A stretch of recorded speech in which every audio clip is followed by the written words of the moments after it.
All right, everybody, it is 1:15 and we are going to reconvene. We are still in public comment. We are still at 2 minutes per person, and we are going to take off where we left off. So, again, please come to the podium, state your name and address for the record prior to providing your comments, and you may address the board at this point in time. Hi, Danette Dillon, Road 38808, Road H in Mancus. Commissioners Lindsay and Candelaria, I'd like you to consider where the people who support this commercial event business are from. 50% of the people who spoke today live outside our community, and more importantly, outside of Montezuma County. And also, I've heard it said several times today to give the Moors a chance. And it's not really fair to people who follow the rules and regulations to, quote, give the Moors a chance, end quote, to try a commercial event business. That is not how the process works, as we're all aware. As adults, we know there are permits and regulations appropriate for these processes that must be adhered to. We ask you to not approve this commercial event business in our valley that is zoned agricultural and residential. Thank you very much. Thank you. Next, please. Hi, my name's Ashley Cody Smith, and I'm a resident at 7648 Road 40.3 in Mancus. Road 41 is the access road to my house, and I wasn't preparing to say anything today. I'm a new resident there, but after today, I felt compelled to just make a comment that I'm a long distance runner. I have been really enjoying running the entire valley around that area, and that road in particular is quite dangerous as it is. It has diminishing shoulders, there's no sidewalks, there's 2 blind curves, and people tend to drive really fast on that road, and increasing the traffic on a rural designated road like that just gives me a lot of concern. So I guess that's my only comment. Thank you. Thank you. Next.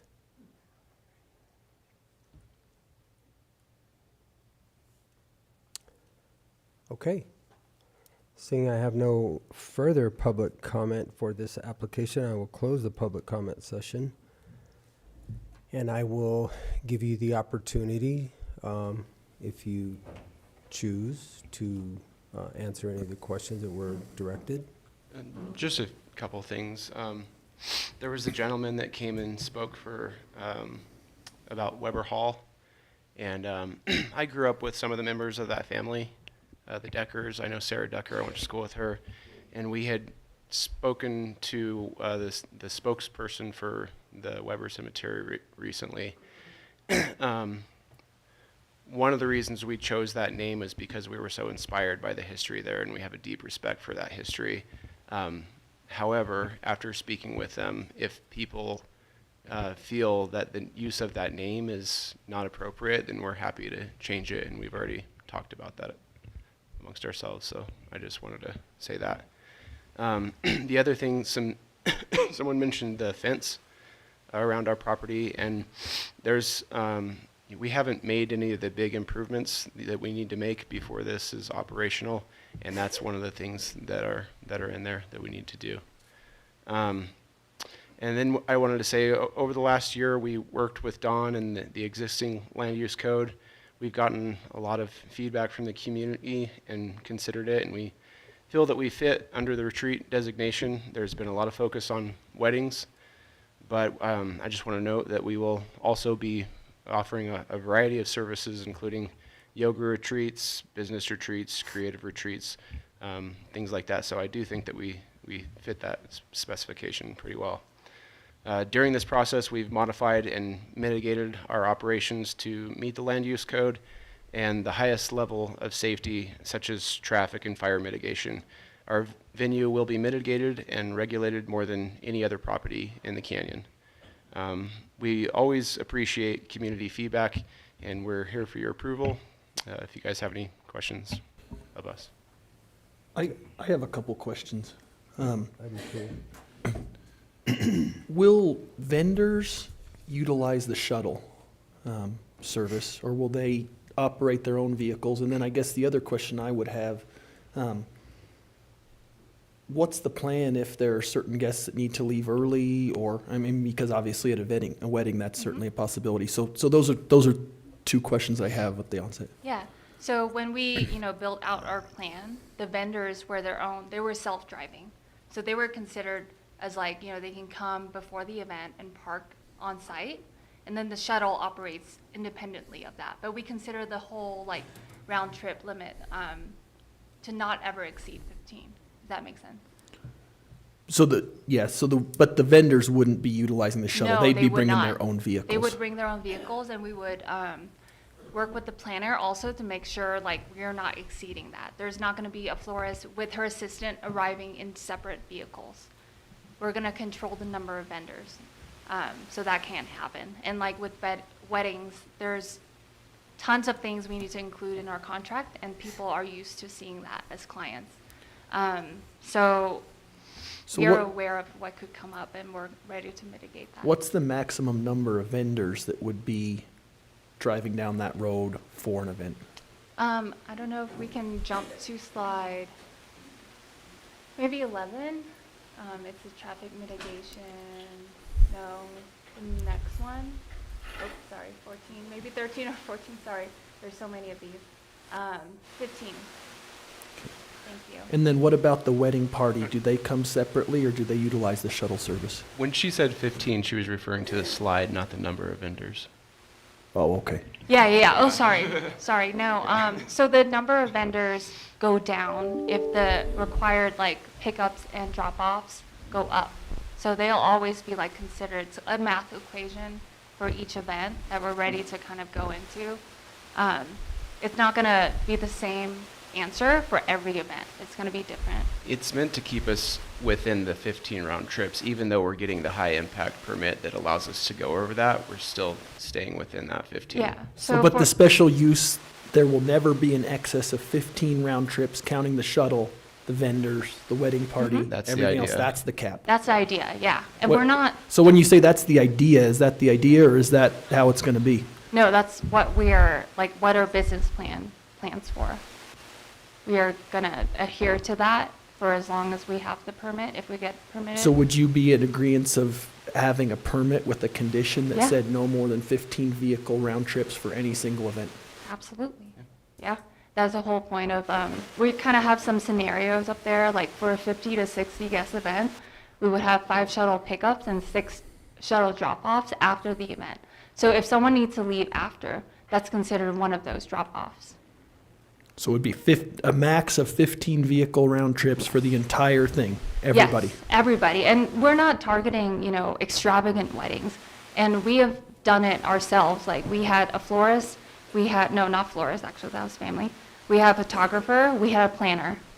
There's a way to have lo-fi weddings that doesn't require, like, limos, extravagant vendors, or any of that. We would redirect that kind of venue to Purgatory or like big river bend that have the capacity for that. We don't. We're going to turn those away. Okay. And I think you had a second Yeah, question. I've got a couple more questions.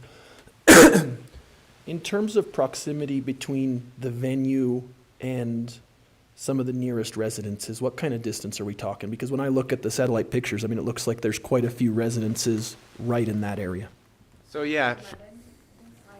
So for example, they mentioned that the one property is, they say 60 feet. I know it's more than that. I can't recall the exact distance now, but I was looking at it, and I remember thinking that it was more than 90 feet. But we did specifically test, the sound test was specifically at that location, because I went to where their property is closest to us. Now, that's not their residence. Their residence is further out than that. They have slender strip of property that comes in front of us. I never see them over there. Not to say that obviously they're not going to use their property, and they might have livestock there or whatever, but we did specifically test for noise at that location. But it would be fair to say that there are several residences in the immediate area of the venue. Is that a fair statement? Immediate is relative, you know, like it's a football field and a half, so. Okay. And we're on a hill, yeah, we're on a hill too, so Yeah, like, 543 feet, a football field and a half. and like the cemetery, for example, it's over the hill. You don't see it, you know. The only time I've ever heard anybody over there in the last 3 years is when I've walked up to the water ditch. Okay. And, yeah. And then I guess the final question that I have, Don, I'm going to direct this to you. There was this letter from the Fire Protection District that said that they weren't contacted and notified. Does the county have proof that that notification was sent? Yes, we verified that during the break, that in the agency notice email that went out, that they were included Okay. as part of I that. just want to be sure because obviously our land use code Yeah, requires that agencies it's under are notified. mancusfire@hotmail.com. Okay. And we Thanks. did send that with the other 50 or 60. Okay, thanks. That's all the questions I have. So I'm gonna ask this question, and it's item number 17 of the application, which is back to the wildfire. So you did have Samantha Torres out there from the Wildfire Adaptive Program, and she had made a few recommendations as far as the fuels around there. What were those? I can pull them up, but she waived the fire mitigation plan, but it was, she marked a couple trees that we might want to get rid of, like cut down, but it wasn't a requirement, because we had sufficient space between the building and like wooded, like material that could catch on fire. And she also noted that there was plenty of room for a fire truck Yeah. to get in and out of there too. Yep. But we had to maintain the clearance, which we have included in the presentation too. Okay. And Mancus did not respond? Mancus Fire did not respond? No, we did not receive any feedback from them.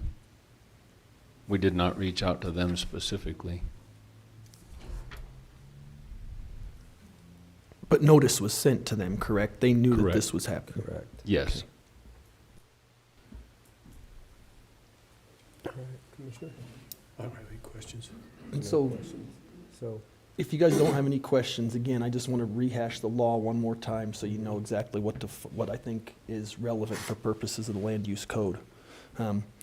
I think the first thing that absolutely is a must here is a finding, if you're going to approve this, that this event venue does not create any danger to safety in surrounding areas.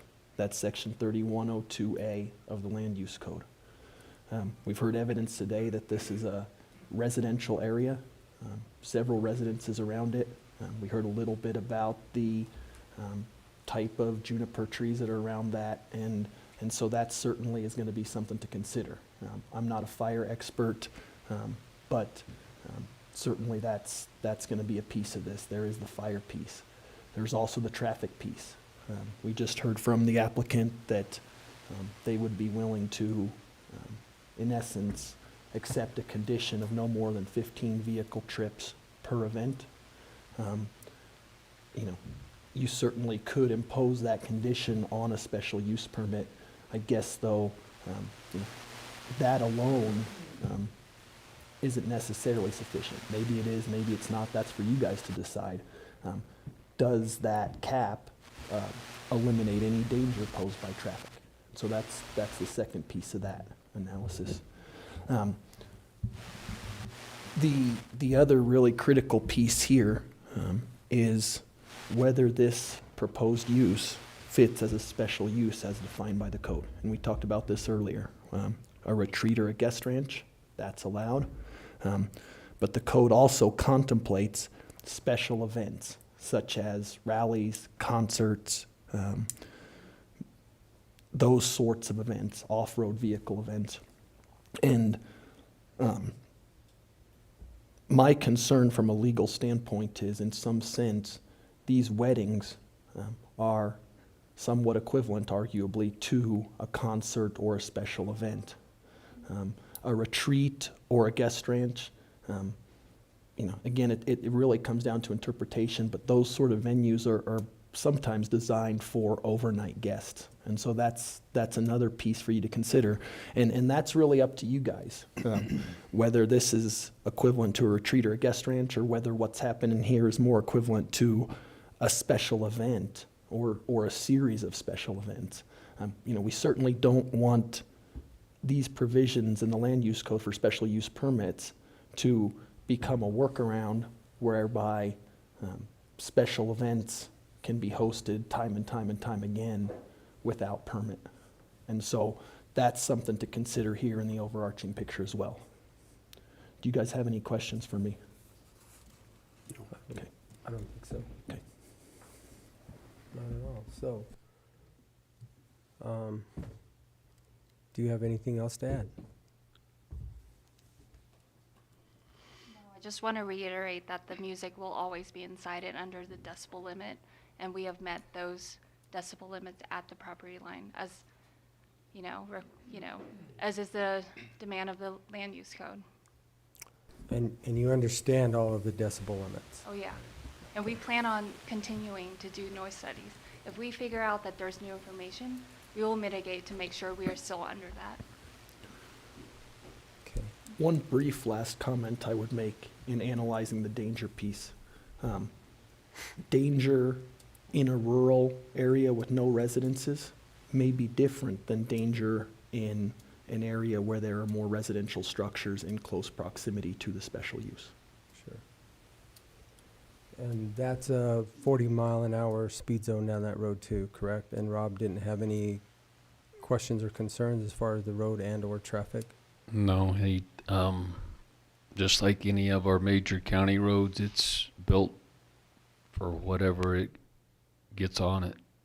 He does not have a limitation, obviously, at the top of the hill there. That's why the signage recommendation. Right. But no, he did not have any specific comment addressing that. Okay. I think that's all that I have. Well, after listening both sides during the day today, I'm sorry if you can't hear me. I'm kind of losing my voice. I don't know why. But we've addressed impacts such as traffic, fire, ADA, and those taken by themselves can be mitigated. But putting them all in one box at the same time creates some hazards out there, and I'm not sure that these can be mitigated. One of the other concepts is you're going to have porta potties out there.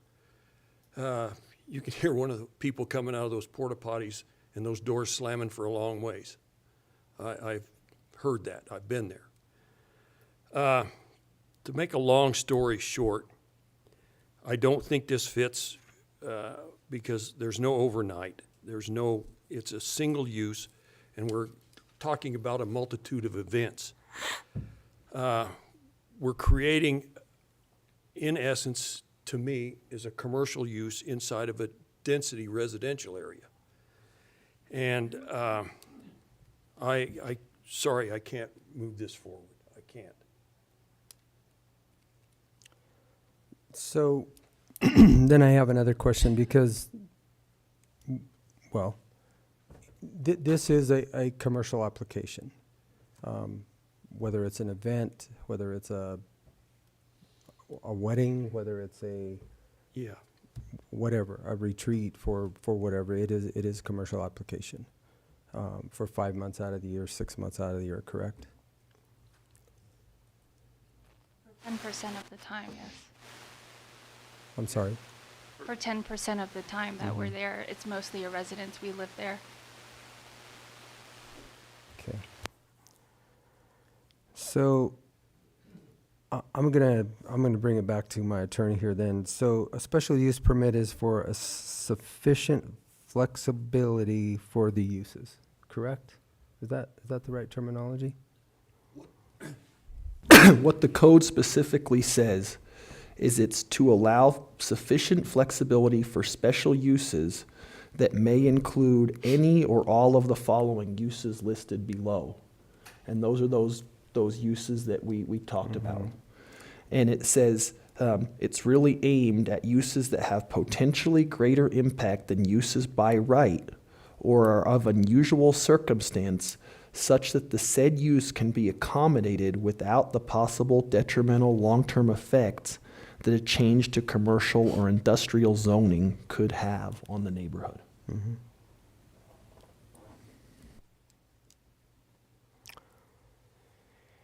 Okay, well then, since we have two commissioners today, this is going to, probably not a great thing, but this is the position that we've been put in by asking somebody to recuse himself. If we can't get a second, Can I just say, we never asked him to recuse himself. We asked him if he felt he was impartial to it or not. And I think It's- that that's a fair point. Commissioner Copenhaver did not feel like he could be impartial, Correct. given his proximity to this event venue, and so he recused himself. It was not done because of some special request. This was Right. done because Commissioner that he Copenhaver couldn't didn't do feel it. like he could be impartial. so I can see that we're gonna be. We're at an impasse. We're at an impasse at this point in time. So therefore, being at an impasse, this is going to die, because there can't be any agreement up here at this point in time. So at this point in time, Before we you are make- at an impasse, and if I, Before you make a decision, is it possible to request a continuance, to modify it, to maybe put in a cap of the traffic control or So we anything can- I like don't- that? So we can put those conditions in today, and I mean, if somebody wants to make a motion at this point to approve with certain conditions, they can do that. And obviously, there's an opportunity to second. If somebody makes a motion to deny this today, that can happen, and there can be a second or not. I mean, you could impose any conditions you want on this thing today. and I think that we're already there, Commissioner, I do if I'm too. hearing you right. I don't think if conditions are made, it's gonna get seconded one way or the other. So I don't see that continuing this is going to make a difference at this point in time. That's fair. So- I just want to ask Commissioner Lindsay, with the bathroom trailers, I get it. It's kind of speculation. It's So- not based on fact, but I respect your decision. So at this point, I don't think it's healthy or appropriate to engage in a back and forth. you. I mean, we're sort of at a point in time where a motion needs to be made. We've heard from the applicants, we've heard from commenters, and that's where we be. Which I think is where we're at. This is gonna fall at an impasse. I don't think it's gonna be seconded in one way or another. No. Is that what I'm seeing? Yes. Okay. All right. So this is going to fall for a lack of a second, one way or another, and this is now a dead issue that will not move forward. So, all right. I will close this public hearing.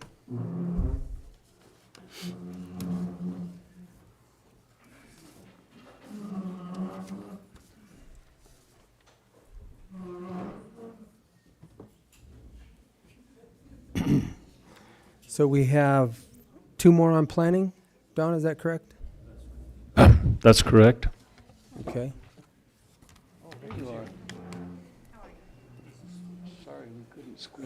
This must be after the fact variance So did we. on property located at 7348 Road 40.3.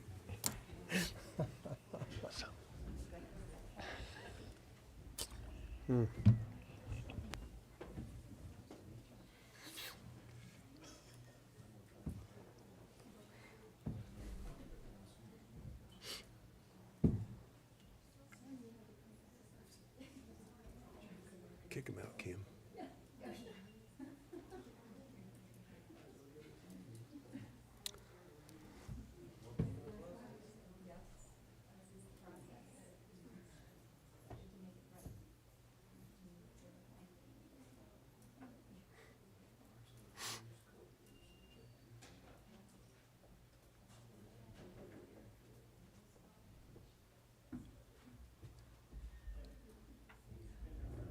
You ready? We're ready. We're still on planning.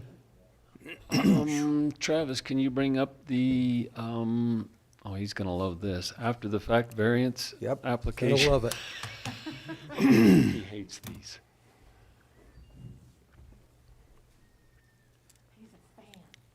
So, Ms. Smith, you're just recently purchased this property, Road 40.3 Mancus. And she did her due diligence, including contacting an attorney, but she didn't get the best advice from him. So when she contacted us about an apartment over a garage for a short-term rental, then we looked into it. Travis, could you scroll down to the sketch?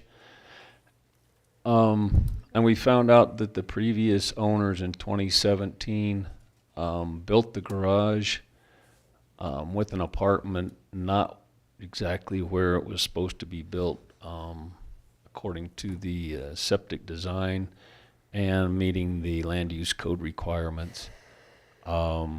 They had both this parcel and the one to the south, and built this for his dad or something. I don't know the whole story, but anyway, since she bought it and we obtained this survey, that garage apartment is 14.6 feet off of the property line, as opposed to being the required 30 feet. The main house does meet the setback requirement, so she is requesting an after-the-fact variance due to the conditions of what it is.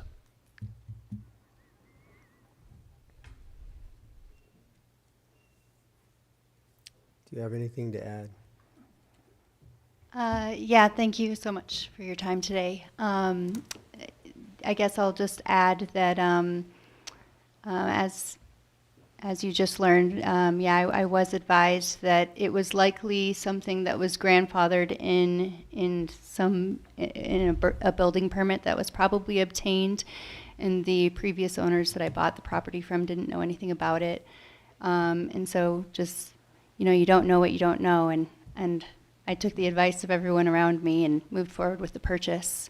And when I contacted you all for learning what sorts of things I needed to know for long-term rental, short-term rental for the apartment that's over the garage, that's when I found out that I was in the violation and that there was no exception, variance, or any kind of reconciliation to that being in violation. So I'm just here to make it right. So you're going to use this for a STR or LTR?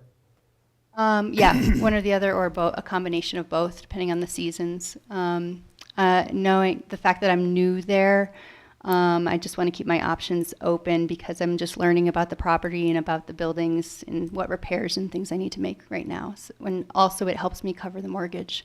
When I received my lending, that was part of the contingency, so it is part of my income. It's part of my income to supplement the house. So is this built slab on grade? Is it movable? I mean, no, unfortunately, it's a very double garage, or it's a large structure. I don't think it can be moved. That feels impossible. It would have to just be taken down. It's a full garage with an upstairs apartment that's got full utilities, its own leach field, its own septic system. And I know when it was appraised, it was almost appraised as much as the house structure was. So it would probably significantly change the value of the property as well and what I paid for it and such. Septic permits in place? Yes. Okay. And they had paid the road impact fee for that residence, so that fortunately saved her $1,050. But Was there any input from the adjacent landowner regarding the proposed variance? I mean, because obviously they've got a property line there. We're talking about an encroachment. she actually, well, when we first looked at this, per our GIS map, it was clear over the property line, and we discussed a boundary line adjustment. You can go ahead and explain your conversation with them. Yeah, and they're here today as well, if they want to make a comment. Yeah, when we did the survey, it actually showed that it wasn't over the boundary, but it was still short, the 30 feet. And so I went to them and I asked them if they knew anything about this when they moved into their house, if they had discussed it with the owners that were there before, and they said they didn't know anything about it. But they were just happy to make it so that I could live in my house. So they're wonderful neighbors. I've got a question, and we've asked this question a dozen times in here because, for one, I hate variances because it gives people, it allows them to go do whatever they want, and then they just come in here and beg for forgiveness, right? Yeah. Well, that's not really right. So I'm going to ask you, have you talked to your neighbors to buy another 15 feet of that property along that way? That way you are in compliance. Because if you're saying it's not movable, to be compliant, you could buy another 15.6 feet from your neighbors if they're willing, obviously. Has that conversation been had? Because to just give away variances, it's just deteriorating and eroding everything that we do in the land use code, which you've just sat here for the last couple of hours. So Absolutely. has that conversation been had? Because So after the Commissioner, fact to variances- complicate this, that actually is the access easement utility road for the subdivision.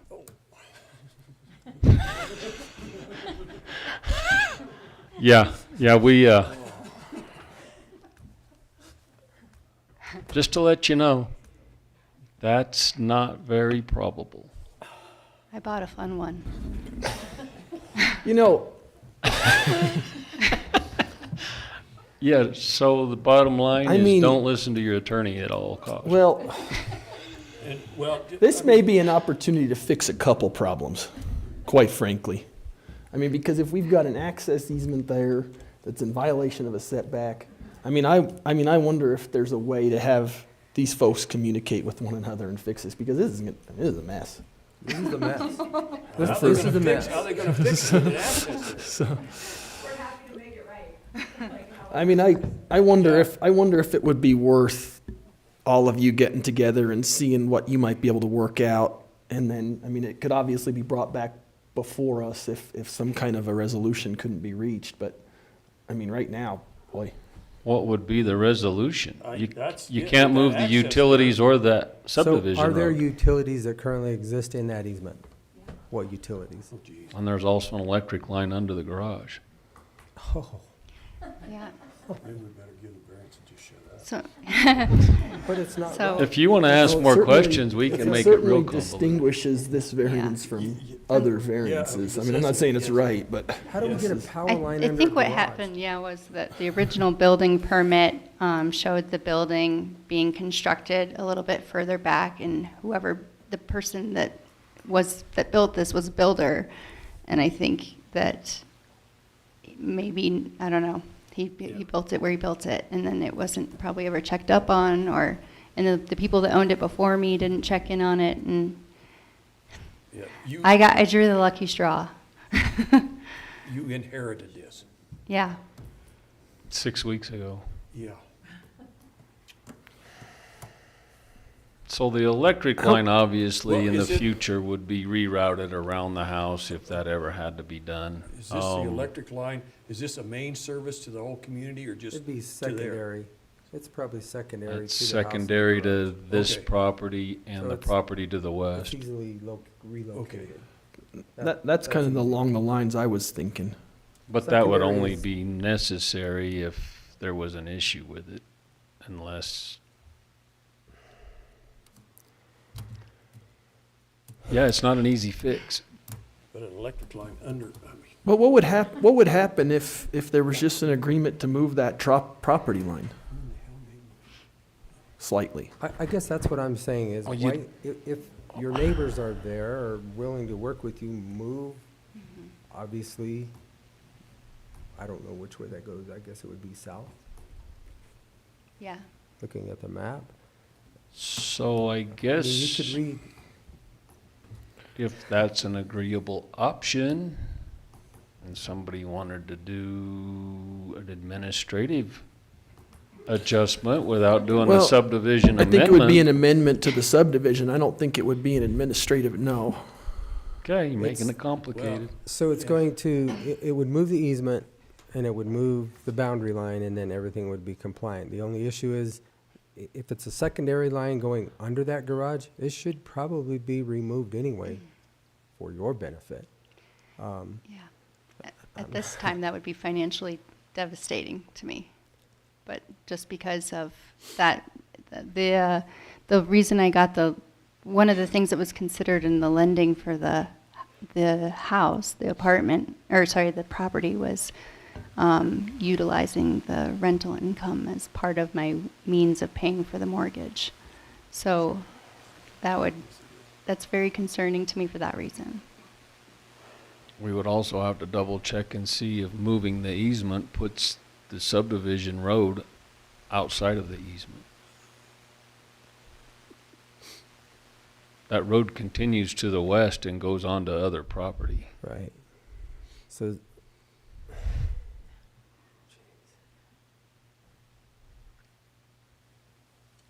I believe it probably got built there because they didn't want to go back the other 30, 40 feet like it was sketched out because of the hill right there. You know, we've talked about this before. I hate I variances. hate variances but- because of this reason. But there Do it is, right.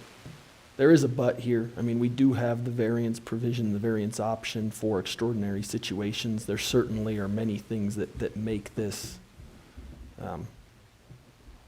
pretty extraordinary. So, I mean, I hate variances. I've advised against them consistently in the past, but they are a tool that can be used to remedy situations that are unusual, and this certainly would qualify.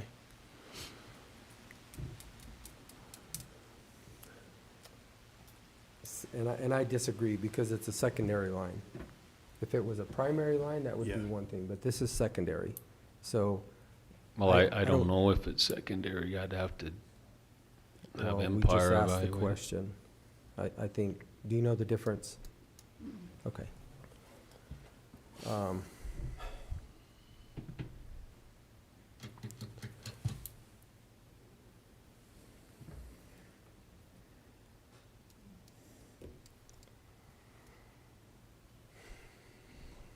We need a third commissioner here. Yeah, given the extraordinary circumstances, I would move we approve the after-effect variance submitted by Ashley C. Smith on property located 2348 Road 40.3 Mancus. And I'm right with you. I hate variances. They, for lack of better terms, they prostitute our land use code.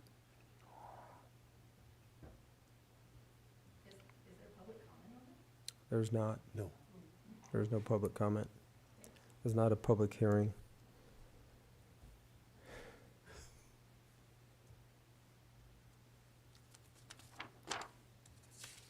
I mean, Oh, I know. I realize that there's a motion made and I have to either second it or deny it. But I guess financially, you made the statement that it would be financially impossible for you to move that secondary power. Have you gotten a cost? It's just secondary power. So it's just a reroute. No, I have not. I don't know. That's calling Empire to ask them to reroute it and getting an Correct, estimate. because Okay. rerouting secondary power is not something out of the ordinary, and it's shallow. It's usually only 2 feet of cover. It's not like you're replacing a primary line with 48 inches of cover. It's very doable. Which if you get that out of that easement, I'm not gonna second The it. electric line's not in the easement. Yeah. It's It's on under her that. property, Correct. running to another residence.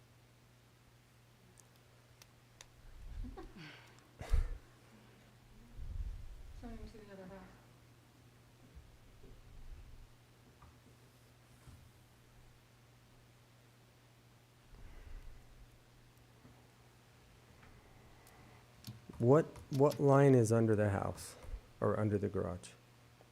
The Travis, supplies can who, you bring where? up our Montezuma GIS map? There's a tab at the top.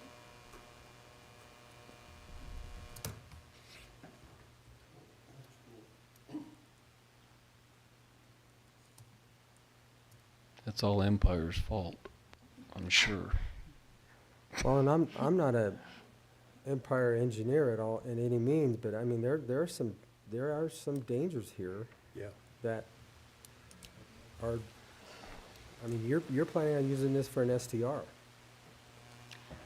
I mean, or or long-term Yeah. rental, either or. Yeah. Let's So- let's do this. Let me try this. I'll withdraw the motion. You get with your neighbors and you get with Empire Electric and see what the safety concerns are, if they have any, and have them take a look at this. And then just bring it back to us. I can live with that, Okay. if you're willing to do that. Yeah, that seems. You guys okay? We're perfectly happy where the garage is. Okay. It's never been an issue with us. We had no idea. And the property to the west of Ashley's property is actually vacant and for sale. Okay. There's no building there, there's no electric there, there's nothing there. They did install a water tap, but that's it. And So if anything, that electric line probably runs to her main house, but that would have to go out of. Right. But that's a safety concern we have to take into consideration. But if you wouldn't mind asking your neighbors for a letter of non-opposition, that would help too. I believe we've already submitted. Have you? Okay, That's how we started when we thought we were gonna have to do a boundary line adjustment. okay. But everything's in the Let's try easement. this a different way. Everything is in the easement. I think, Are you I think if okay she, with it? if Yeah. you get with Empire Yeah. Electric, find out That sounds like a good plan. the pros and the cons there, and then obviously you have your neighbors on board. Let's look at this from a different light and a Where's- different day. Where's your meter? Is that on your house or is that out on the pole? It's out on the pole. Oh, boy. Because Empire stops I at don't know the, what any of this Empire stops at the meter. So you might have to I have an can- electrician look at it. I think we can, yeah, I think we can see what happened here, Yeah. Okay. but still How it got, confer with them. I don't know how it got signed off by the state electrical inspector, to tell you the truth. Yeah. Or and even in the last sale, when it changed ownership Yes. before.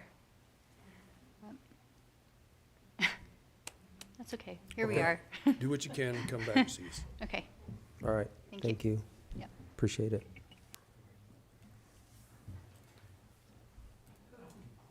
Okay, Don, we're still planning. Thank you for your time, folks. This was much less contentious. Thank you for your time. Yeah, thank you very much. sir. You bet. See y'all. Okay, Can I request We have another one more. recess? You guys did this. I know, we can't keep you guys working enough. And we're playing tag team commissioner here anyway. All right, the next one is kind of straightforward and simple. Yeah. I Today, thought you said that. This one's a boundary earlier. line adjustment. Nobody's in a subdivision, but the premise is to access water out of Highland Terrace on K.8 to get it to the McDonald property. So the faucet company, which is Cruzan Construction. over the hill, yeah. They are looking to convey that south 1 acre parcel to McDonald, Where at? This one to this one. right The there. little red, in red? Well, McDonald, scroll down to the next drawing. So that's both properties. Cruzan has 5 or 6 acres, McDonald Okay. has 1.4 or something. Go down to the next one and you have the exploded view.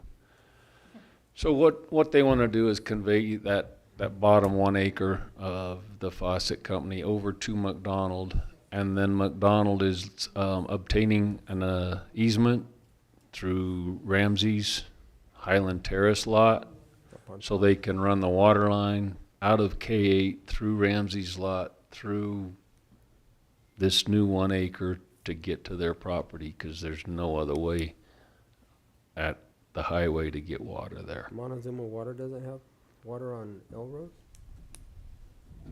Yeah, they do. Gotta have water on the hill. Yeah, but they So, they They'd have to bore the road. Yeah. it's not. And they'd have to go through Cruzan's property to get to their lot. So they figured this is the shortest, quickest way to access that. So they're looking So the to, shortest easement then. right. And the shortest amount of water line to dig down the hill.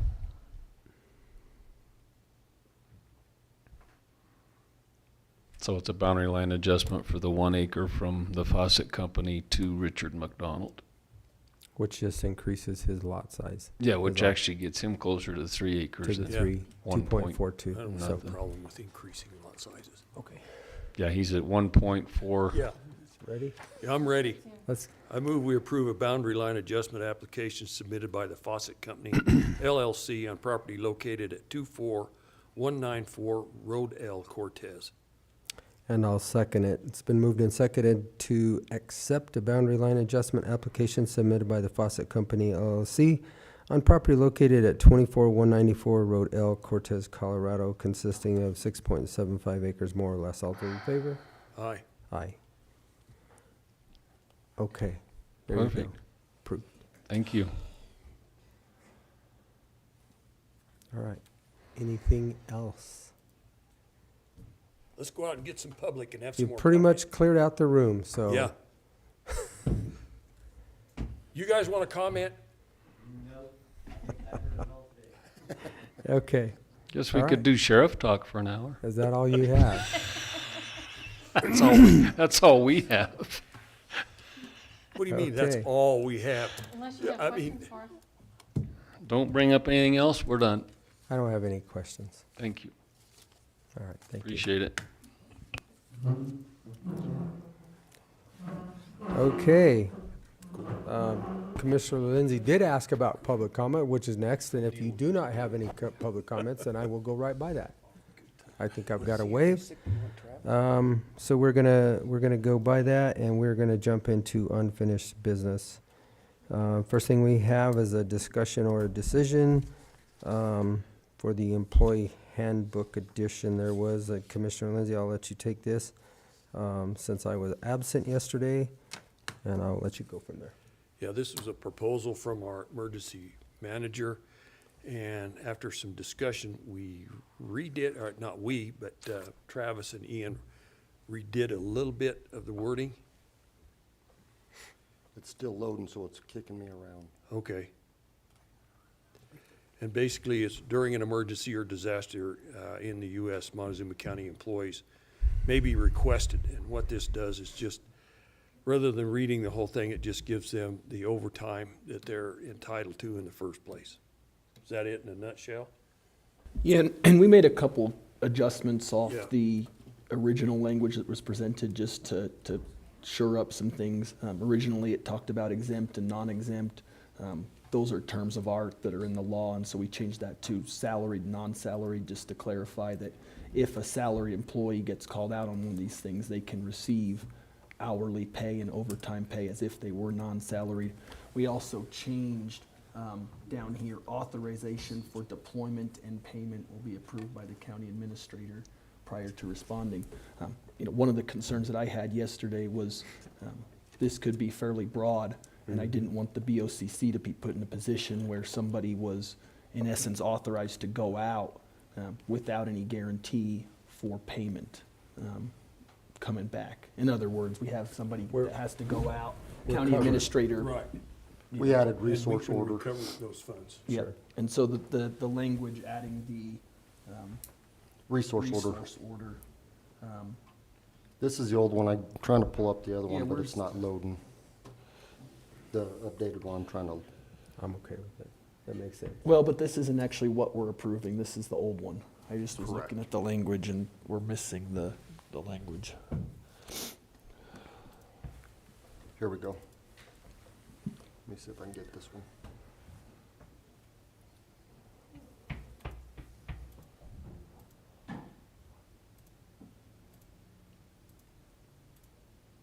Ha-ha, success. Upon review of the resource order. And I don't know whether the BOCC wants to put something to the effect of upon the review of the resource order and guaranteed payment from a third-party entity. Because, and I mean, that's really up to you guys, but there is this risk if this individual gets sent out and there's not third-party reimbursement, then the county's gonna be on the hook. And if there's not money in the budget, then, you know, you could end up incurring a fairly sizable expense over the course of a 2-week disaster with overtime and everything else. So you would have to approve Yeah, I have the to, departure. Yeah. correct. And I have And a to provide resource order documentation. is basically a guarantee of payment. Correct. I mean, we've all dealt with resource orders, and that's basically, this is what you're gonna get paid. And we don't have to accept them. Correct. We can deny every one of them. We never have to go out. Yep. And so really, ultimately, the question is, I mean, the way it's worded here, this is by approval of the county administrator, that's fine. I just wanted to alert the BOCC that this is kind of broad and there is this risk. But I mean, I'm not saying it's bad, and I explained that to Mr. Spratlin yesterday. I mean, it makes sense. There just is that risk with the way this is worded right now. Right. That could happen. That's my job. Worst case scenarios. Gotcha. But I think with the approval of the administrator looking at the resource order, we're gonna know that we're gonna be reimbursed and or not. From the resource orders that I've seen, unless they've changed significantly. Right. Just more blocks. I would so move we approve the amendment of the addition to the employee handbook of 3.2.4, addressing the deployment of county employees and their salaries. And I'll second it. So it's been moved and seconded to accept the employee handbook edition 3.2.4 as is currently displayed on the screen in red at this point in time. All those in favor? Aye. Aye. All right, next up we have the decision on the racetrack. So Commissioner Lindsay, I'll let you take that one also. Also, we met yesterday with Justin from the fairgrounds and the applicant for the racetrack lease, and went over made a few changes, and I'll yield to Ian for these changes. So really, the only change, if you'll recall, we had originally the lease read April through August, a 6-month timeframe. Mr. Garcia came to us. He was interested in going May through August, reducing it to a 5-month timeframe. The commissioners weren't interested in that. So Mr. Garcia approached the board yesterday and asked whether the board would be willing to consider a May through September instead of April through August. So in other words, starting the season a month later than he was starting it before and ending it a month later than he was before. So it's still a 6-month term. The amount is still the same. It just is May through September instead of April through And August. if I read this right, that's only 5 months, correct? May, June, July, August, September. Where, It's only 5 months, and that was a whole Where's the hiccup that lease we that- had Right here. prior.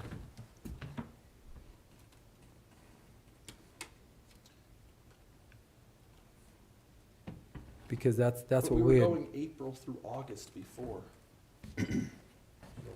correct, That's which 5 is months. what we said. That's It 5 was set months. up as 6 months, was our whole conversation. And this is the same thing, they're It's just the 5. changing the, Yeah, they're just changing it, so. we But said wasn't it the would be lease- Annually, was the way the lease You was want the supposed to lease? be written, Ken? Yeah. From and yesterday. or Well, I can biannual. pull that up. yeah, That It was was- what our it was- hiccup was. So this is the same thing, it just changed just changed it. the months. You took one, It's still 5. kind of like daylight It needs to be savings time. You took 6. one off one side, put it on the other. So I'm okay with it to do the 6-month lease. But I think we had decided it was either gonna be annual or a biannual lease. And that gives him time to go in and out. Whether he races all 6 months or not, that's up to him. If he wants to do repairs, then he has time to do repairs. I think part of the problem is my recollection is I think we ended up going April through August of last year. And I'll have to pull the old lease. I don't I don't know, I just remember the conversation. I remember the conversation as well. 6 months. Yep. And this came back as a 5-month, the same thing. So I'm okay with the 6-month lease, and I don't care if it's April or if it goes into October. Yeah, And whatever he chooses to race in there, run his business the way he sees fit. And if he chooses maintenance on either side of that, then that's truly up to his business plan, not ours. It's just a 6-month lease, 6-month or 12-month. The problem, I think the confusion, Commissioner, arose, I'm looking at the 2023 lease right now, and the lease for this year was a 5-month lease. Okay. And so I think that was where the original confusion, we talked about it, but I think when we had the conversation before, there was a confusion about the original term of the lease. So maybe. So this maybe is there actually was a confusion of I this think year's what he lease, was but- asking for, last year he went from April to August. April, June, July, August. And is all I'm saying is that it's a 6-month Yep. or an annual lease. So pick the months, it doesn't matter. It gives him, because then he came back on the other side and says, hey, can I go in and out and do Yep. maintenance? So this just allows it. It just gives him that flexibility on either side. Right. And it's a 6-month lease. That's what our statement was the last time this was brought before us, was this had to be a 6-month lease. And I'm okay with if it's April, May, It's just the that- term, it just doesn't the matter. term. Correct. Yeah. I would so move, we sign the racetrack lease between Montezuma County and Julian Garcia and Garcia Motorsports For a 6-month lease? for Well, 6 months. For the terms of whatever in the contract here. So that's just a 5-month lease. Yeah. But the contract also allows him to enter premises from November 1 to April 30th of '24 for the sole purpose of making repairs and upgrades. And under no circumstances shall the tenant hold any event prior to May 1. Which was there, Yeah. it's always been there. So, And then the payment, what was that payment? oh, the payment. Well, we just adjusted the payment back up to 5 months from the 4 months that we talked about before. Right. So it went up $1,250. Yeah. Yep. There was confusion because I think somehow in a lot of people's minds, there was a 6-month lease signed for last year. And then he came in and asked for 5. And I think it was actually the opposite. I think it started as 5 last year, then he came in and asked for 4. The lease for the 2023 race season was a 5-month lease. He's got that lease. He can race if he wants to. If not, he's still paying for an empty Sure. track. That's, exactly. He can race as many times as he wants within Yeah. that period of time. Oh my gosh. You second? Struggling Okay. because it was supposed to be 6 months. We actually have, I've got you for 10 more, 5 more. Yeah. Commissioner Copenhaver, sit down, welcome back. We're finished up with all the public hearings. They decided since you weren't here, they'd all leave. So I was I guess I'm confused because I thought this racetrack lease was supposed to be a 6-month biannual or annual lease. And the request is coming back as still 5 months.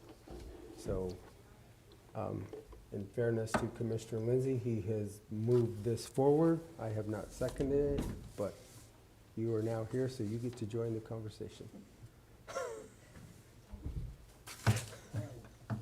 Welcome back, Copenhagen. So is this what we talked about yesterday? Yes. Here's where the confusion arose, and I'll explain. I think what happened was this: in 2023, so for this race season, the 2023 lease went from April 1st of 2023 to August 31st of 2023. That was a 5-month period: April, May, June, July, August. That was what we had for 2023. Then Mr. Garcia came in and he asked if he could knock the May date or the April month off because he couldn't get anything during those months. I think at that point in time, I think we just, as a board, and me included, were thinking in terms of 6 months instead of 5 months, so it went from 5 to 4. I think we were thinking of it in terms of 6 to 5. Commissioner Candelaria said he wanted a 6-month lease, a biannual lease. Now, Mr. Garcia's approached and said he wants to go back to 5 months, May through September. Instead of the April through August that was for this racing season, he wants to go May through September for the 2024 season. So that's the question. Does that make sense? We were at a 5 for 2023. He asked to go to a 4. We said, no, we want you to sign a 6. He came back and said, sign a 5, which was what he had for the 2023 season. But the money's the same? Well, the money goes up. I mean, the money's the same as the 2023 lease. So he's charged $1,250 per month for each month that he has it. The terms of this lease are identical to the terms of the 2023 lease, with the exception of we move the thing a month forward. Which, Yep. the dates in there don't bother me at all. I mean, like I said, he could go in on the front side or the back side. So we have a motion to accept this as it is for the 5 minutes. Correct. I'll second it. Okay, so it's been moved and seconded to accept the racetrack lease for 2024 as, this is the one on, do you have displayed, right, Trevor? As displayed, This is the 2023 lease that's displayed. No, this is the one that we marked up yesterday. No, this says 2023 right here. Well, This is, these are the changes we made right here. well, this one that's displayed Yeah. here. The Okay, one that's perfect. displayed. I'm looking at a Quit different. messing things. I'm looking at this. We've got too screen, many I'm like, screens up here. Okay. As displayed, I think I have it right. Yeah, Okay, Yeah, that one, right there, this one, yeah. yeah, which is the one I'm looking at, 2024, all right. All those in favor? aye. Aye. Aye. Okay, And I will excuse myself, I have to make another Hold on. appointment. Tag team commissioner today. here, hold on. Oh, gotta sign, yeah, gotta sign. Give me X give me a- or with a circle on it? either way.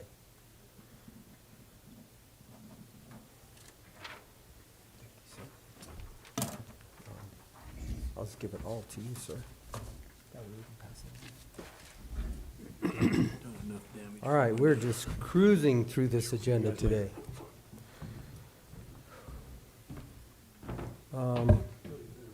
Okay, next up, we have a discussion and a decision on the sheriff's position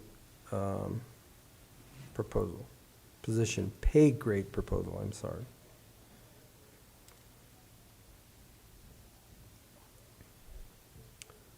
So, you can come on down, Sheriff.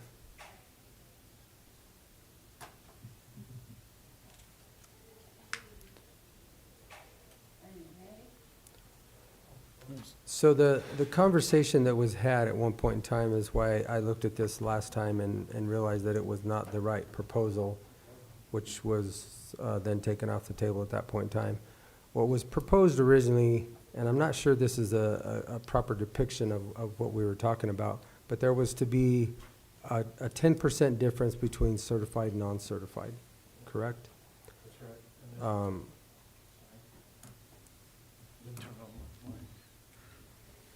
And I think that's what it says on the top on line number 3, 10% difference for certified, non-certified positions.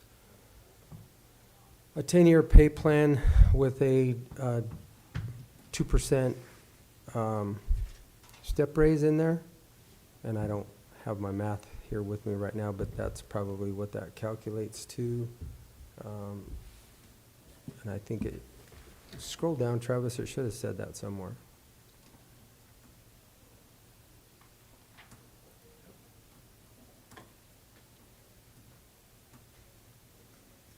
And then the step level I don't think that changed at all to the level 1, 2, 3.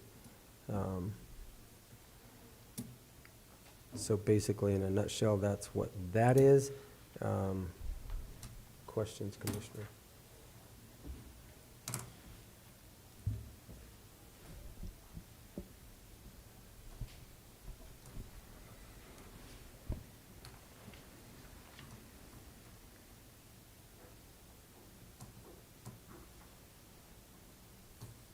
This is very similar to what we looked at before, isn't it? Well, this actually, this is the actual, the one that we looked at before, the one that you had originally presented was a 1% Right, that changed. increase. The question that we had were there was no difference between certified, non-certified in that pay grade. We had the conversations, and there is a difference in certified, non-certified.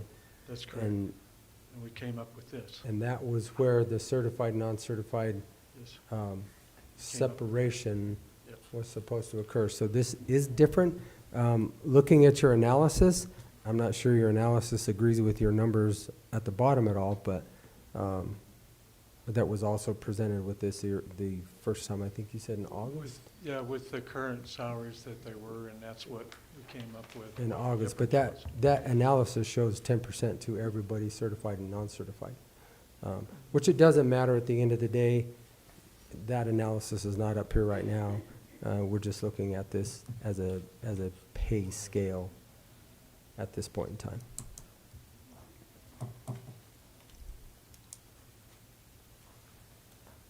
I don't have any problem with it.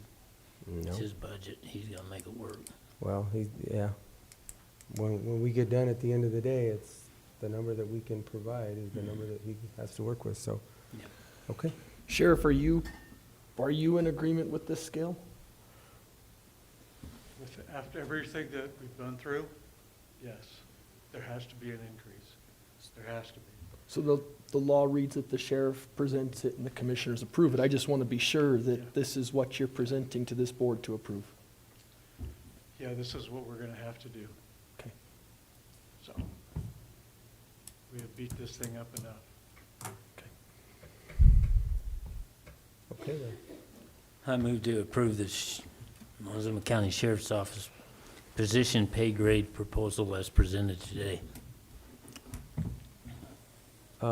Second, so it's been moved and seconded to accept the Montezuma County Sheriff's Office position annual pay grade 2023.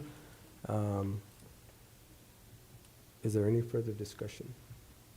I don't, Okay, all those in favor? aye. Aye. All right. Okay, next up, new business. We have our notice of budget. So our administrative budget committee, which is myself, Ms. Phaedra, basically our CFO, and Mr. Anderson, the administrator. Travis, if you want to take this off, I think that we can go through these, basically a summary of all the departments. If you can, you'll have to You have to use a mic, there you go. and pull it really close and get it really close to your, otherwise, So I can sneeze. otherwise nobody can hear you. Okay. We can start on page 1. Well, actually, we can just go to page 2.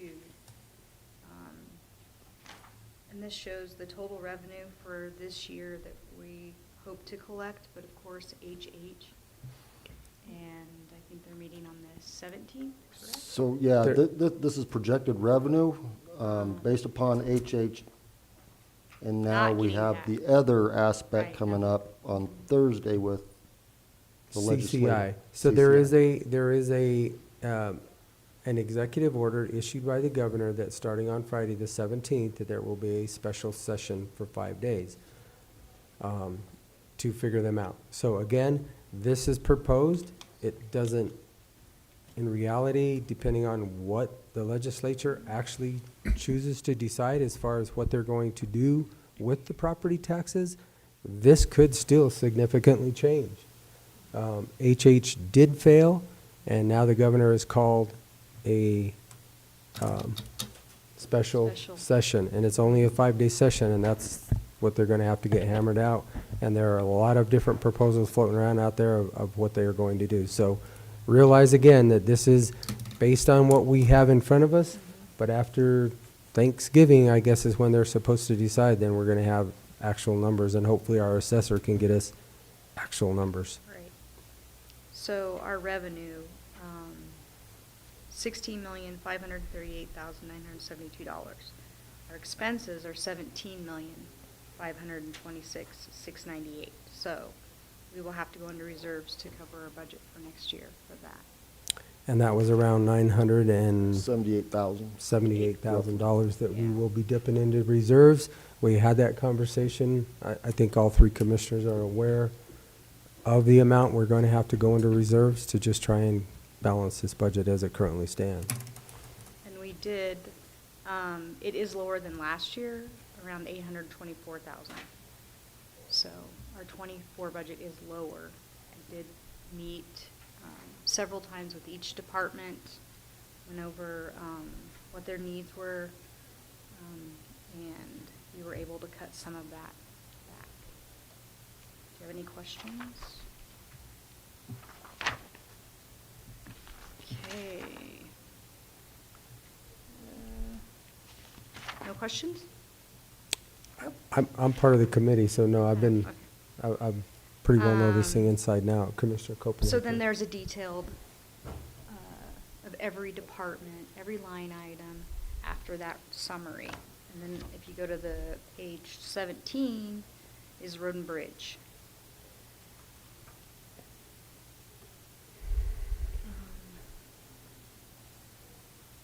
Road and Bridge,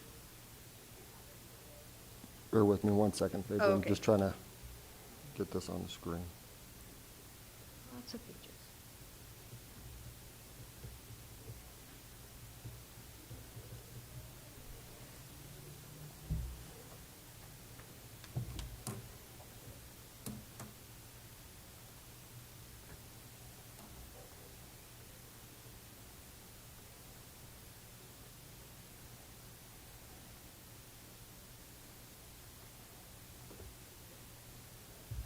So their budget compared to last year's budget is $195,000 less.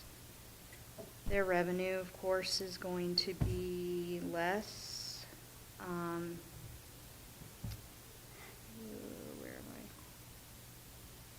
I? 5.9 million, and their expenses are going to be 6.4 for the 2024. So they're also going to go into their reserves. To the reserves. Yes.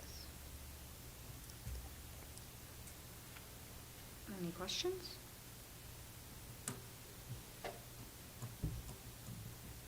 Nope, proceed. Okay. Public health is on page 20.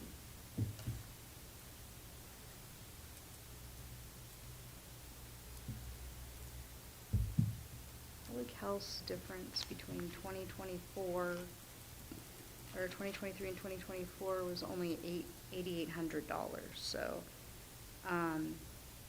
their revenue source of course, is there through the state and grants, and so they don't really have any money from our funds. Again, is Like all if- we supply for public health is the $1.50 per Per- person Mhm. per the last census. So Mhm. the last census, I believe, was 26.2. And that's what we create our payment per person for the health department. So it's about, $38,000, Yeah, correct? 38, I think 38. I think it might have been 39 this year. So that's the health department. Do you have any questions? They've all had, we've met with them many times. I believe they've sent things to the commissioners, and so I don't, if you don't have any questions. Social services, they presented their budget. I can just tell you that they did have an increase of 2.7 compared to their 2023. 2.7 million.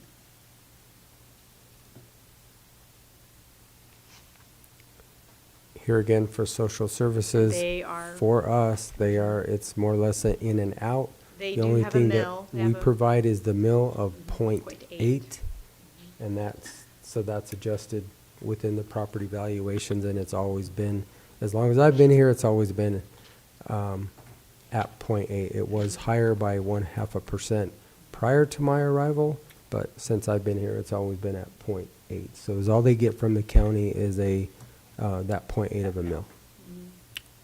which will be affected possibly Correct.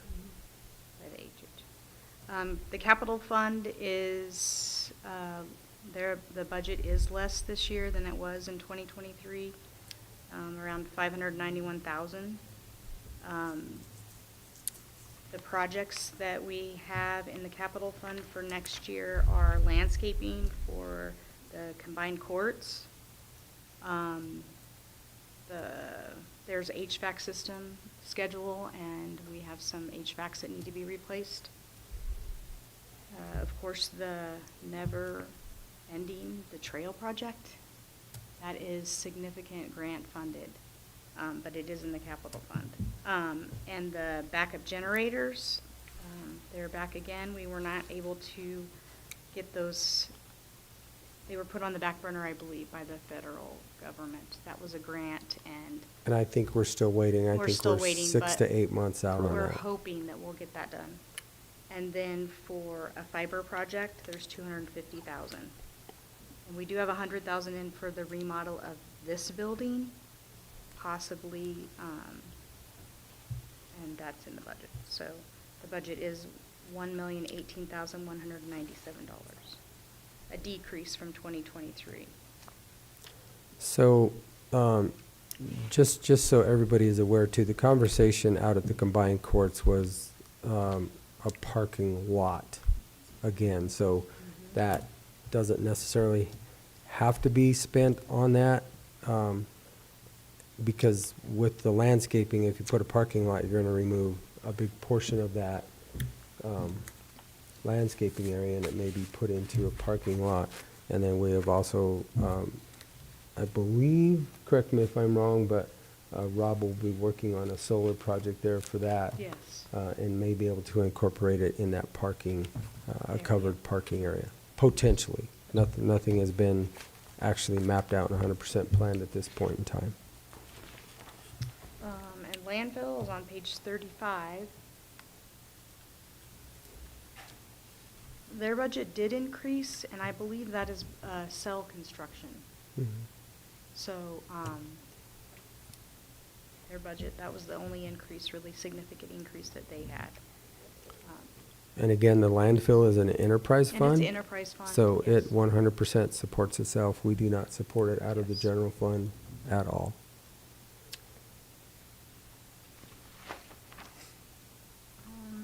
The ETA, their budget is less than they had for 2023. This year, it's around 690,000, their budget. Their revenues will be around the same amount, about 600,000 is what we're projecting.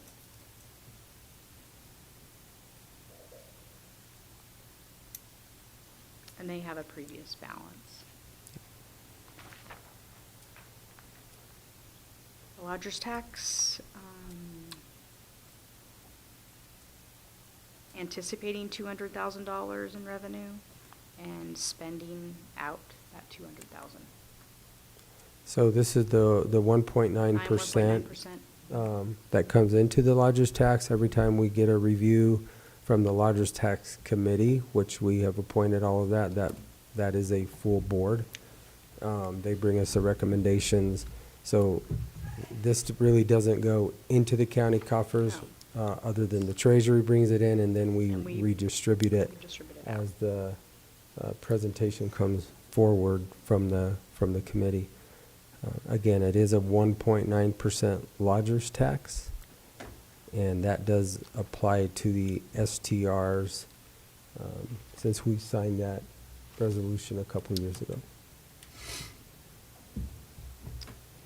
And the Conservation Trust is lotto money that we get, and that is funding the fairgrounds. Fairgrounds. And this year, I know that we're still possibly going to be doing suppression next year, because I don't think We are Got it. waiting for the state now We're for the waiting. approval of the design as it was submitted. So being November, going into the we holidays, you're anticipate right. it will go over. It will to go, it'll go into 2024. next year. So that's a big project for the Conservation Trust. Roughly $168,000 will be collected next year, but we do have some funds in there that are previous funds that have not been spent. The Plus, LEA the solar project will also come out of here, But out it of will CTF. be It'll be in- next year. Zero, yeah, zero It's- sold It's out. in and out. The LEA fund is for public safety, and there's a mill levy, 1.45 mill levy. And that will be covering officers. There's a budget under the LEA in the general fund, and that's covering public safety, officers, anything that has to do with public safety. And what will come out of the LEA is exactly what they spend out of that account that's in the sheriff's budget. And I think that we had originally 12 officers budgeted out of LEA. I believe We it will be 11. felt that it and was going to be then- over, so we put it to 11. Mhm. And anything additional that they need to do their job, and it's in the budget, and it's on page, I can't find it.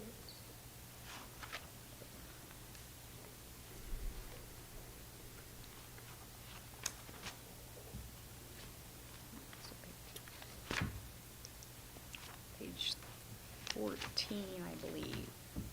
Yeah, 14. They have a budget of 1.3. And so that money will come out of the LEA fund and go in to cover those expenses. So, with all of these funds, compared to last year, we're about $527,000 less spending.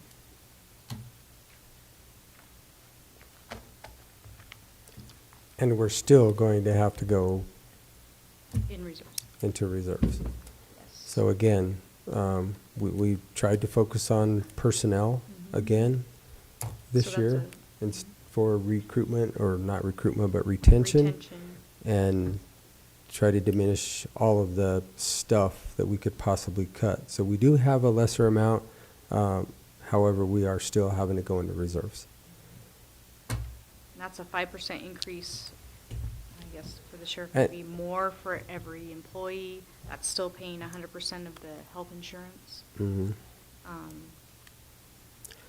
You know, a lot of these big costs are just what Fedor just mentioned there, you know, our health insurance. We had a 8.2% increase. 8.5. 8.5% increase this year again.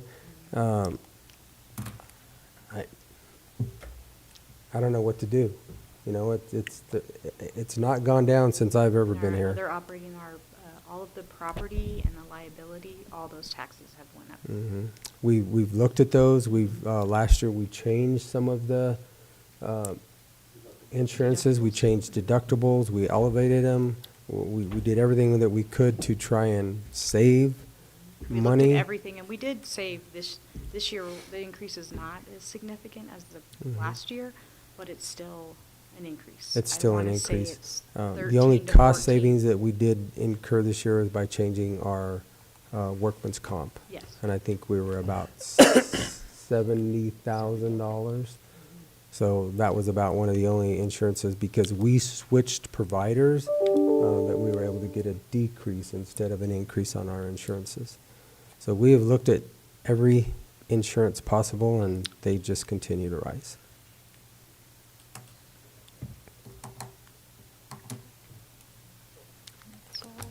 So, again, like I said, with this executive order, starting a new session on Friday the 17th, who knows what will come out of it in 5 days. But this is a proposed budget at this point in time, and we'll see what happens in 5 days.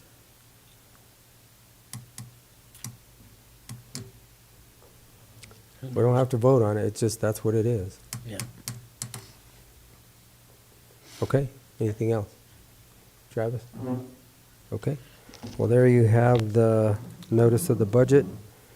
And with that, we're gonna go right straight down to a couple quick reports. Mr. Ian McLaren, attorney. I guess I'll start with the most recent first. Yesterday, I appeared along with our assessor Leslie Bugg and a couple of her assistants from her office in front of the Board of Assessment Appeals.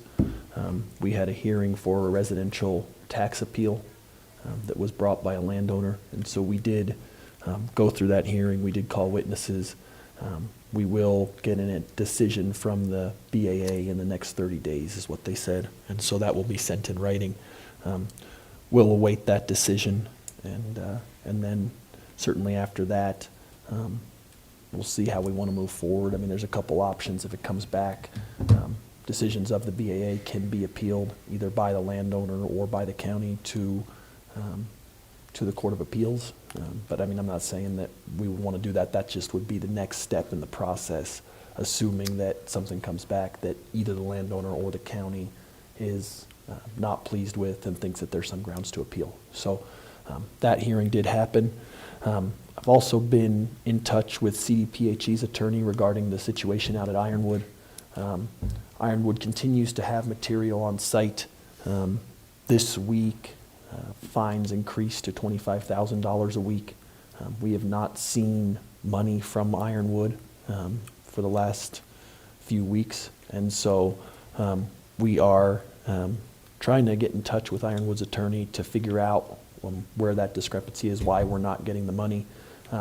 My suggestion to the Board of County Commissioners is, if we don't receive money that catches Ironwood up promptly, and I would say by the end of this week, my recommendation would be that we move forward and seek a judgment in district court. What a judgment would do is it would be a judgment for the amount of any money that's owed as of now. Now, certainly that judgment wouldn't incorporate anything moving forward that's accumulated. We could ask for a judgment then if we wanted to for additional funds. But if we get a judgment now, then that puts Ironwood on notice that, hey, we're seeking this as a judgment, and then that judgment can be attached to Ironwood's property, assets, or real property as a lien. And so that would be my recommendation. I guess I'd like to hear from the board as to how the board would like to move forward. I mean, there's a couple different schools of thought with this stuff. Sometimes a judgment won't be sought until the amount owed is complete. But I think in this situation, my recommendation would be, let's do it up front. Let's let Ironwood know that this is the direction we're going to go. We're owed this money, and we'll go that route. Obviously, cleanup efforts. I mean, the prime thing with these fines and with everything we've tried to do, this is not about the money. This is about getting that site cleaned up, and it's still not cleaned up. There's still material on site. I know that Mr. Spratland took some pictures out at the site, and it does appear that there's still quite a bit of material. It's been separated into rows. Ironwood does have the permit from CDPHE to spread that material as a beneficial use, but that's where we are. That was also beneficial use for chips and 3 inches thick over the property, not what's occurring right now. So I would agree with your recommendation, Ian. I'm okay with that, Commissioner, if you are. Yes. I think we just need to, Okay. move forward and I agree. keep going. And along those lines, Ironwood did file some time ago, I believe it was probably 6 weeks ago now, a motion to terminate the injunction and thus terminate the contempt. We did get an order on Saturday from the court denying that motion. The county and CDPHE responded, and the court said that there was no legal grounds or equitable grounds to terminate that injunction. And so the injunction continues on, and the contempt continues on, and the fines continue on. So that was certainly positive news for the county. So I'll continue to work with CDPHE's attorney, and we'll move forward. I mean, obviously, if Ironwood contacts us, I'll let you know what they have to say, but at this point, if we don't get paid, I think we need to move forward with the judgment, and I think I understand that that's the instruction from the board. Yep. That's really all I have to report right now. Okay, sounds good. Mr. Anderson? So continue to work with the city on some unified projects for some cost savings for both the city and the county. Been working on some checks and balances for budgetary aspects for 2025. We was able to meet with the sheriff in Southwest Hospital regarding the concern that he'd had about the intoxication level and the jail becoming a detox center. And we're going to have another stakeholder meeting at the end of the month and get a bunch of different ideas on board to try to address that. Let's see. We met with the Weed Advisory Board. Looked at the HH thing until we got the email, I believe it was yesterday, news. And we will also be engaged this coming Thursday with the CCI special meeting, also to see how we're, discussion of how to move forward within that session starting on Friday. Correct. Still continue to work on public safety sales tax. Had a good Zoom call, I believe it was 2 weeks ago. I took a vacation. So 2 weeks ago, had a good Zoom call on trying to move a public safety sales tax board for public safety officials. And that's pretty much it. Been super busy, but that's the highlights. Okay. Questions, Commissioner? Okay. All right. Well, then, I will go to you. This past week, I missed the Mancus meeting because I had to be in Glenwood Springs Thursday morning early just for Colorado River Task Force meeting. We are moving some different ideas forward as to what we're going to recommend for the legislature for Colorado State to possibly draft legislation on different subjects to help out with some of the things that would make Colorado more drought resistant. And basically, we spent till 4 o'clock in the afternoon discussing all these different issues. So it was a long day, but it was productive. It was more productive than most of them have been, I felt like. So we're moving some of it forward. It's going to come to a conclusion on the 7th of December that we're going to vote on what recommendations to move forward. But until then, we're going to have a couple more meetings, one this Thursday and one the week after Thanksgiving. So we're working on it. All right. That's about all I've got to report. Well, I'm going to do this real quick also. Something that Travis didn't mention is that we were both part of a Montezuma leadership presentation. I don't know, Wednesday, Thursday, I don't know, whatever, sometime last week. Travis did a tour of the facilities around here after they had lunch at the senior center, and then I did they gave me an hour. I think I took an hour and a half. Kind of tough to get going and get everything out there that you want to talk about, especially when there's a lot of Q&A. And then we went to the Weed Advisory Committee. We are waiting for some contracts to get back to us so that we know exactly what we are doing or not doing with that free Atify program as it currently exists. I did have the opportunity to go to the Dolores meeting last night. It was pretty lengthy, and it sounds like it'll be lengthy again on the next one that they are having. They went over all of their budget as it pertains to the town of Dolores, and then they also went over their park and their enhancements that they want to do with Joe Rowell Park. They're working on funding for that, and then it'll come back in front of the county, I think, in front of the council, I believe, on their next meeting, the 27th. So more to come on that. And really, that is all that I have at this point in time. I did have one other thing. The NCA is going to come up for a vote in the committee this week on Thursday in the Senate. So we'll see where it goes from there, but that's supposed to come up for a vote this Thursday. They got it scheduled, it's on the schedule for this Thursday. I was gonna say that and I forgot to, so, but it's Getting it's close. gonna come up, Getting close. Good. yes. Okay. Well, with that, gentlemen, I move that we adjourn this November 14th, 2023 meeting. Second. It's been moved and seconded to adjourn November 14th, 2023. All those in favor? Aye. Aye.